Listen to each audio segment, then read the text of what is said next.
Hey everyone, welcome to the podcast. We're going to talk about your advisor today, and your advisor might be me. So these are questions you can ask me. I want to focus on the advisor because we're more than halfway through the year. The last podcast that we've done, and you might have listened to, was about our tech stocks in trouble, and the tenor of this podcast, generally speaking, is heavily weighted to investments because they're very emotional. We've actually done podcasts on that. I think taxes are a close second. People get very emotional about taxes. I know I do. I don't want to pay any. But when it comes to other things, like whether it be insurance or cash flow management or, there's a litany of things that we do for clients, establishing legal documents. Sure, there's a little emotion in that, but the reality is those things are like done once, and then you don't really think about them that often. In passing, you do. Maybe in an annual review, you might look at your legal documents and your liability insurances and life insurances and your mortgage statements and that kind of thing. But those things aren't on your mind constantly, not nearly as much as the investment portfolio is. It's just in your face all the time. And I think taxes, like I said, are kind of a close second. They pop up many times through the year. If you're a business owner, you're doing it quarterly, maybe, or maybe in October. If you're W-2, it's usually April, but it comes out. The reason why I'm kind of keying in on the emotional part is because that will wreck you. If you operate on your financial plan or your investment strategy or your retirement income planning, if you do that, if you build it on emotion, you're going to get in trouble. I don't expect any of my clients, and myself included, like I am my own client. And I have an advisor that I run things by all the time. When Jamie and when we're looking to do things, like we're thinking about adding a pool right now, I'm going to run that by somebody. I'm not going to make that decision on my own. I know the numbers. The numbers are the easy part. I know where to get the money. That's the easy part, at least for me, because running my own balance sheet. But the emotional part, like what am I missing? Who is going to give me real advice and tell me no if it's a bad idea and explain why? That's what I'm looking for in an advisor. And so, today the title of the podcast is your advisor a weak link? Now, I don't mean this to be negative, but honestly don't really even care if it does come across negatively, because I'm in the business of saving people from, infinite damage to their portfolios and their balance sheet. That's what I do. My job is to remove worry from my clients' lives. Like we've talked about it before. Let us worry for you. That's our job when it comes to finance. If you have an advisor who is a weak link, or sometimes I call them a chameleon. I do a lot of coaching for advisors. I do a lot of speaking around the country. And again, it sounds so negative, but I will get questions from the audience from advisors, and they're asking me questions where I can read behind the question. The question is, yeah, but what if my client really, really wants to speculate and gamble with their money? Do I let them walk out the door? Yeah, but what if my client just does not want to do the right thing on taxation? Do I lose that client over that? My answer is yeah, you do. You do. Otherwise, you're a chameleon, right? Otherwise, it's a bait and switch. Otherwise, you're not an advisor. You're maybe a salesperson, and that's not what we're doing. And so I've put together, I just kind of randomly typed out some questions here that I would ask an advisor. If I, knowing everything I know, but if I wasn't in this business, what would I ask an advisor? Now, the funny thing is, if you kind of like Google this or you look on the internet, they're gonna tell you things like, ask your advisor if they're a fiduciary. It is such an overused thing, not because we're not fiduciaries, we are, but that doesn't tell you much. In fact, a lot of clients don't even really understand what that is from a legal standpoint, because our industry has had so many different legislations around that, and it spans over many, many different administrations, actually. So the Obama administration had one take on it, and the Department of Labor was the one that ran that. And then we were gearing up for what we thought was going to be a Clinton administration, and they had another take on the DOL and fiduciary standards, et cetera. And then the Trump administration actually took over, and that changed things. And then the Biden and now Trump. So it flip-flops a lot, right? So even those fiduciary standards, I just don't think that the average client, I don't really think that tells you much. So here's what I would want to know. And if you're a client of mine, ask me these questions. Some of you have. And for a lot of you, I just lead with it and tell you. If you're not a client of mine, ask these questions. And these are things that are completely legitimate. And these are just some of them. And in no particular order, I would ask, look, how long have you done this?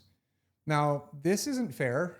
It's just not, because 23-year-old Joe, when I first started out, look, I wanted to be in this career and I wanted to be phenomenal. And the only way I was going to be phenomenal is if I did it for 20, 30 years like I have.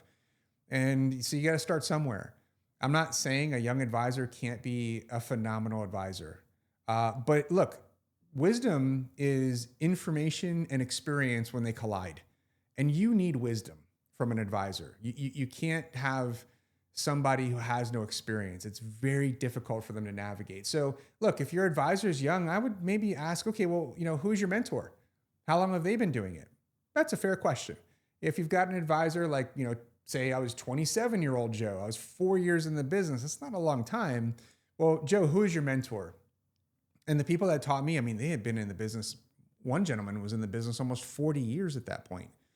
If the advisor says, well, I've been doing this for 4 years and my mentor's been doing it for 3, I'm not telling you not to use that person, but you might want to think that through. You need wisdom when it comes to emotional things around money and how you're going to build this balance sheet for your family. Here's a great one. What is your investment philosophy? Again, I'm not trying to be negative here, but this should not be difficult for an advisor to answer. If there is any hemming and hawing around what is your investment philosophy, I would tell you I would run, because if they don't have a very easily narrated investment philosophy, then there is none, right? It's whatever's kind of in the news that day, and you can really get damaged that way. We've seen it, in over 30 years, we've seen it. We've seen fancy products. We've seen different tax plays. We've seen tech stocks and internet stocks, and we've seen it all, IPOs. We've really seen it all. And so if there's not an undergirding, relentless investment philosophy that the advisor's willing to lose a client over, I would not use that advisor. I'd be very cautious of that person, because I want to know exactly how they feel. Look, the prospective client may not even agree with the advisor philosophy. That happens with us. I'll meet with a new potential client. We'll discuss investment philosophy. Usually it's me bringing it up. And, every now and then, for the most part, people don't really have their own. And so they enjoy being educated and learning, and it's great.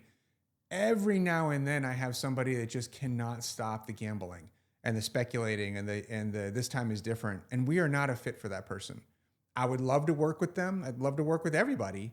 But I am willing to lose that person because I do not want to co-sign what I think is a negative or something that can really injure them in terms of building their balance sheet. So what is your investment philosophy? It's a simple question. Here's a really, really good one. I mean, heck, these are all good because I wrote them, right? I'm not objective. How do you build income for retirement, and when do you do it? This is this is new to me. Maybe I just wasn't paying attention before, but what I mean by being new to me, look, I think people should, I don't care how old you are. If you're 35 and you're thinking about retirement, we should talk about that.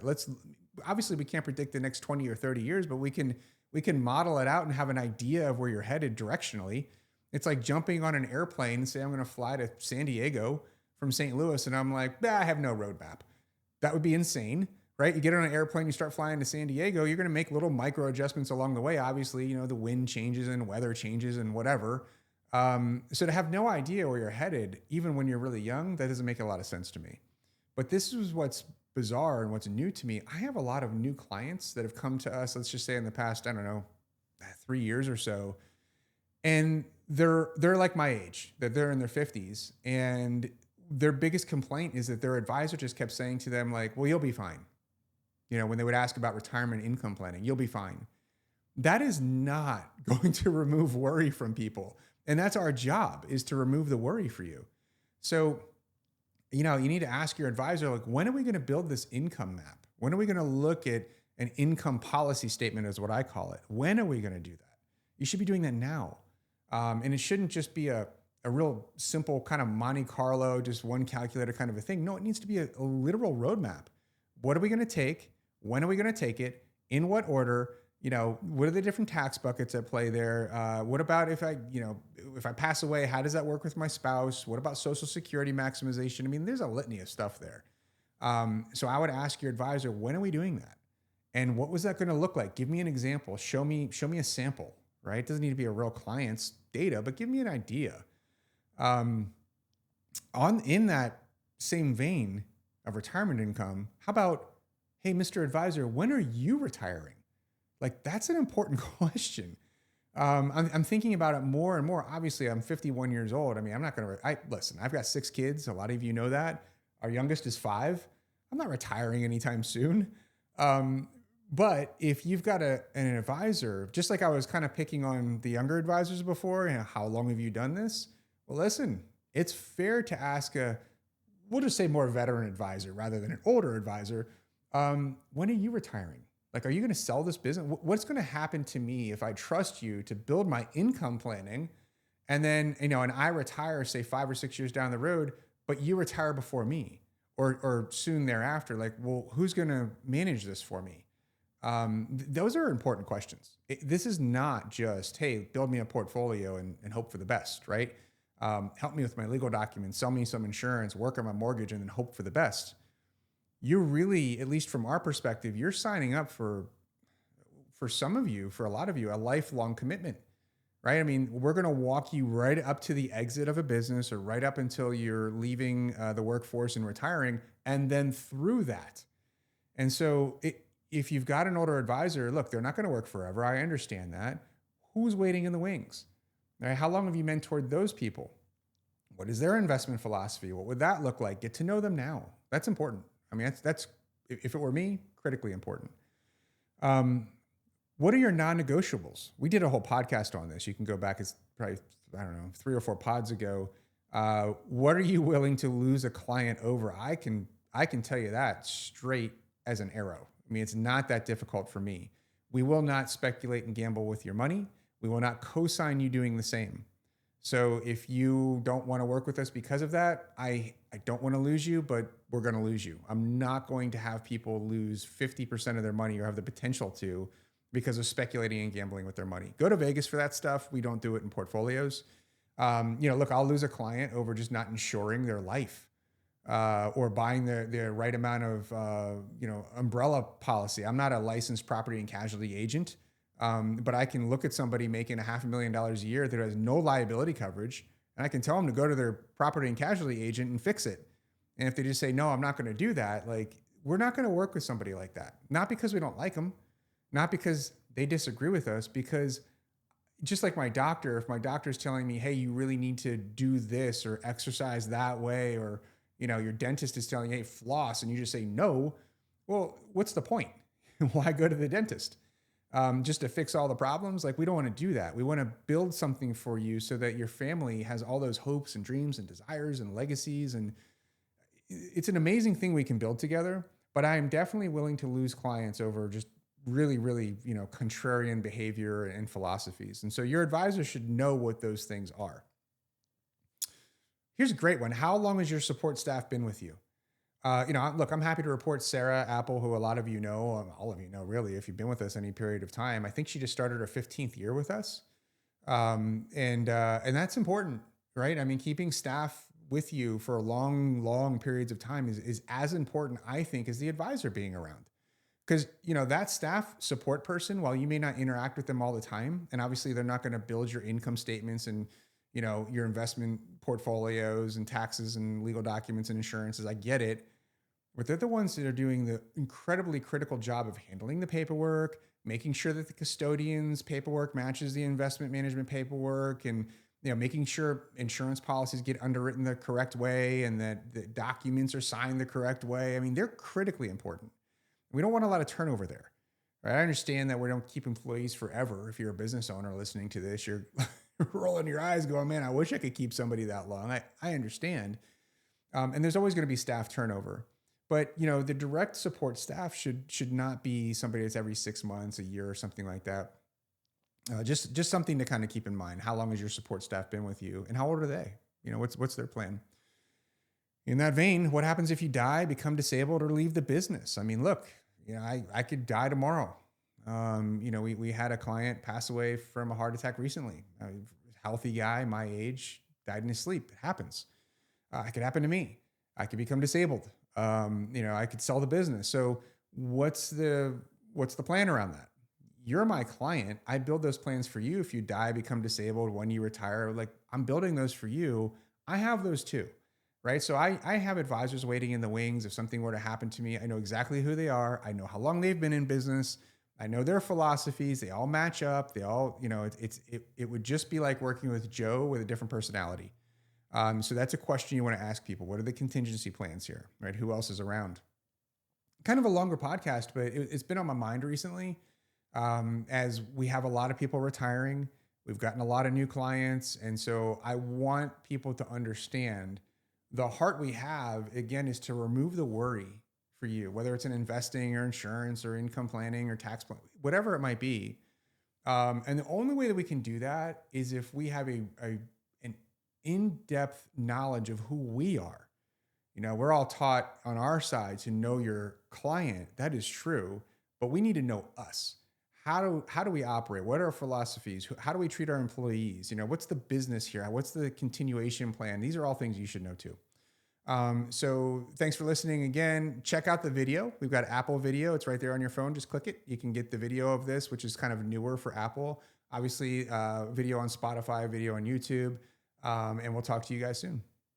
Joseph DeLisi is a registered representative and financial advisor of Park Avenue Securities, LLC, OSJ 5280 Carroll Canyon Road, 300 San Diego, California, 92121 619 648 Securities products and advisory services offered through PAS, member FINRA, SIPC. Financial representative of the Guardian Life Insurance Company of America, Guardian, New York, New York. PAS is a wholly owned subsidiary of Guardian. WestPac Wealth Partners, LLC is not an affiliate or subsidiary of PAS or Guardian. Insurance products offered through WestPac Wealth Partners and Insurance Services, LLC, a DBA of WestPac Wealth Partners, LLC. CA Insurance License number 0D34103. This podcast is for informational purposes only and is not to be construed as tax, legal, or investment advice. Although the information has been gathered from sources believed to be reliable, please note that individual situations can vary. Therefore, the information should be relied upon only when coordinated with individual professional advice. Guardian, its subsidiaries, agents, and employees do not provide tax, legal, or accounting advice. Guardian and its subsidiaries do not issue or advise with regard to mortgages, property and casualty insurance, and/or car insurance. Consult your tax, legal, or accounting professional regarding your individual situation. All investments and investment strategies contain risk and may lose value. Diversification does not guarantee profit or protect against market loss. Equities may decline in value due to both real and perceived general market, economic, and industry conditions.